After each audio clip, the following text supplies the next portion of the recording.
नमस्कार, मैं मनीष स्वागत करता हूं आपको अपने इस यूट्यूब चैनल पे। दोस्तों, आज अपन बात करने वाले हैं कि कब तक लोको पायलट की वैकेंसी निकलेगी। अब देखिए, जो लोको पायलट है उसकी वैकेंसी इस बात पे डिपेंड करती है कि क्या सीटें खाली है, और अगर सीटें खाली है तो कितना खाली है और कब तक निकलेगी। देखिए, यहाँ पे जो एक पेपर में आप आर्टिकल देख रहे हैं वो लोको पायलट से संबंधित है। इससे आप अनुमान लगा सकते हैं कि किस स्थिति में अभी रेलवे में ड्राइवर की स्थिति है, यानी कि कमी हो या कमी की वजह से ही सभी चीज़ें हो रही है। तो तमाम चीज़ों को हम डिटेल में डिस्कस करेंगे इस वीडियो में। चैनल पे नए हैं तो सब्सक्राइब जरूर कर लीजिएगा।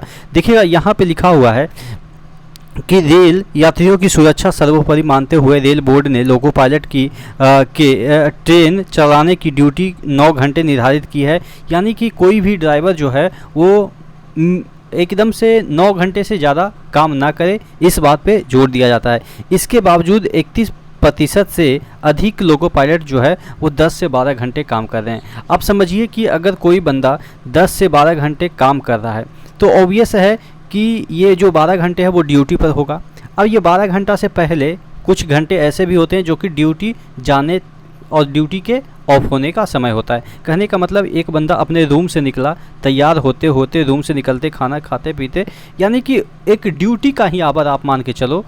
फिर जाना, फिर चार्ज करना, उसके पहले उसका टेस्ट होता है। जैसे ही गाड़ी पे चढ़ता है तो उसका टेस्ट होता है कि अल्कोहलिक तो नहीं है बंदा, यानी कि अल्कोहल कंज्यूम तो नहीं किया, जिसे हम शराब कह सकते हैं। बहुत सारे 1-2 टेस्ट होके तब जाके वो गाड़ी पे चढ़ता है। यानी कि डायरेक्ट वो रूम से निकला और गाड़ी पे नहीं चला जाता है, उसका एक प्रोसेस होता है। तो उसमें 10-15 मिनट हो गया, यानी कि आने जाने इधर उधर करते, यानी कि टोटल आप मान के चलो कि मिनिमम आधे घंटे तो उसको रूम पर से गाड़ी पे जाने में लगेगा। मिनिमम की मैं बात कर रहा हूँ, ठीक है। अगर अच्छा जगह क्वार्टर मिल गया तब तो ठीक है, नहीं तो दूर मिला तो आधा घंटा पौन घंटा लग जाएगा। फिर उतरने के बाद वो अपने रूम पे जाएगा तो लग जाएगा। यानी कि आप इसमें 13 घंटे आप जोड़ लो मिनिमम, यानी कि 14 साढ़े 13 भी हो सकते हैं।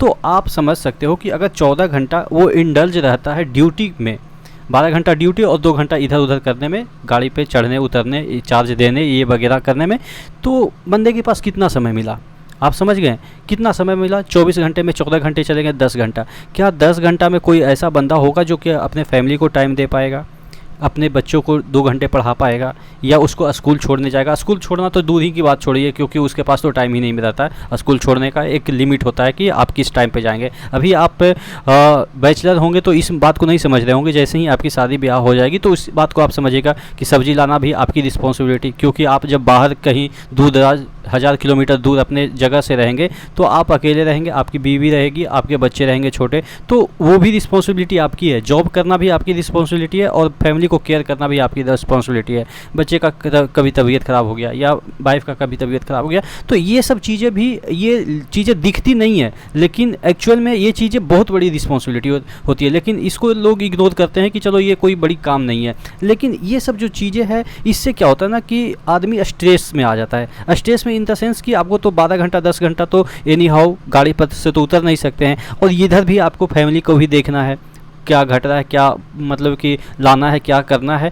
तो इस तरह से आदमी स्ट्रेसफुल हो जाता है, अच्छे से बात नहीं कर पाता है, चिड़चिड़ापन होता है, और इस तरह के इंसिडेंट हो जाते हैं कि गाड़ी क्लैश हो जाती है, टकरा जाती है। तो ये सब जो चीज़ें हैं इसमें दे रखी है कि इसमें 8% जो लोको पायलट है वो, आप बताइए, जो 8% लोको पायलट है वो 12 से 16 घंटे ड्यूटी कर रहे हैं। आप समझ सकते हैं कि ये मशीन ऐसा तो नहीं है कि चलो 1 दिन कर दिया, 2 दिन कर लिया तो कोई दिक्कत नहीं है। आदमी का अगर इस तरीके से हैबिट हो जाएगा कि 12 से 16 घंटे अगर काम कर रहे हैं तो ऑब्वियस है कि कुछ ना कुछ तो इसके बैड इफ़ेक्ट देखने को ही मिलेगा। और आप देखेंगे यही सब इसमें डेटा दे रखा है कि कितना जो है वो लोको पायलट पे दबाव है। इसका एक ही सॉल्यूशन है कि नंबर ऑफ़ वैकेंसी अगर बढ़ाते हैं तो चीज़ें थोड़ा सा शॉर्ट हो। देखिए, आप वैकेंसी बढ़ाइए, अच्छी बात है, क्योंकि ये तो पे ग्रेड भी उतना नहीं है कि आपको ज़्यादा बजट की आवश्यकता होगी। 1900 पे ग्रेड है, 1900 1900 पे ग्रेड किसको पता है मिलता है? चपरासी से एक कदम ऊपर, यानी कि आप 1800 चपरासी का मिलता है। अगर MTS वगैरह की हम बात करें तो पहले के ज़माना में चपरासी बोला जाता था, या सरकारी जॉब जो स्टार्ट होती है 1800, यानी कि जो चपरासी लेवल का होता है वो 1800 से स्टार्ट होती है। हालांकि अब तो ये भी ग्रुप सी में आ गई है, वो अलग बात है, लेकिन फिर भी स्टेट में इसको इसी नज़र से देखा जाता है। लेकिन अब मेंटलिटी चेंज हो गई है, हम लोग लड़के इसको उस नज़र से नहीं देखते हैं। तो एक प्रकार से आप मान कर चलो कि जो आपके निम्न जो जॉब है उसका आपका पे ग्रेड है 100 ज़्यादा है तो क्या फ़र्क पड़ता है, निम्न पे ग्रेड का जॉब है और उसमें भी आप वैकेंसी नहीं निकाल रहे हैं। अब हाई पे ग्रेड का रहता तो चलो एक वैकेंसी के एवज में यहाँ पे आपको 3-3 नौकरियाँ मिल जा रही, 3-3 बंदे मिल जा रहे हैं 1900 पे ग्रेड वाला। तो इसीलिए पैसे भी उतना नहीं है, पे ग्रेड भी उतना नहीं है, तो इस वजह से वैकेंसियाँ ज़्यादा निकलनी चाहिए, लेकिन ऐसा देखने को नहीं मिल रहा है। लेकिन मुझे ये यकीन है कि जिस तरह की परिस्थिति अभी बनी हुई है उसके पॉइंट ऑफ व्यू से हम बात करें तो जल्द ही आपके कम से कम तो 30 से 35 हज़ार मिनिमम की मैं बात कर रहा हूँ, मिनिमम ये 30 से 35 हज़ार सिर्फ ALP की, उसके बाद टेक्नीशियन वगैरह लगा के कम से कम तो 70,000 80,000 निकलनी ही चाहिए। और इससे कम निकलती है तो ये सरकार की नाकामी रहेगी और ये कुछ ना कुछ लफड़ा मतलब कि गलत काम कर रहे हैं बच्चों के साथ। आशा करते हैं जल्द ही कोई इसका सॉल्यूशन निकलेगा कि जो पहले से काम कर रहे हैं स्टाफ ALP में हो या सीनियर जो आपके ALP हो, तो कम से कम उनसे दबाव हटे, वो अपने प्रॉपर शेड्यूल के साथ काम करें, 9 घंटे से ज़्यादा काम ना करें, स्ट्रेस ना लें। क्योंकि देखिए अल्टीमेट में आप यहाँ पृथ्वी पे रह के क्या कर लेंगे, आप ज़्यादा पैसा कमा कर क्या कर लेंगे, जी ही नहीं पाएंगे। तो क्योंकि आप ऐसा नहीं है कि आज पैसा कमा लेते हैं और कल जिएंगे। अगर इस उद्देश्य में है कि आज कमाएंगे फिर कल जिएंगे तो ये कभी कल आता नहीं है, आपको रोज़ जीना पड़ेगा। और रोज़ ऐसा नहीं कि आप ये सोचिए कि अब बूढ़े होंगे तब जाके ये पैसा अभी कमा लेते हैं उसके बाद खाएँगे, तो ऐसा नहीं होता है। क्योंकि कब आप बूढ़े हो जाएंगे, कब हो जाएगा वो आपको भी नहीं पता चलेगा।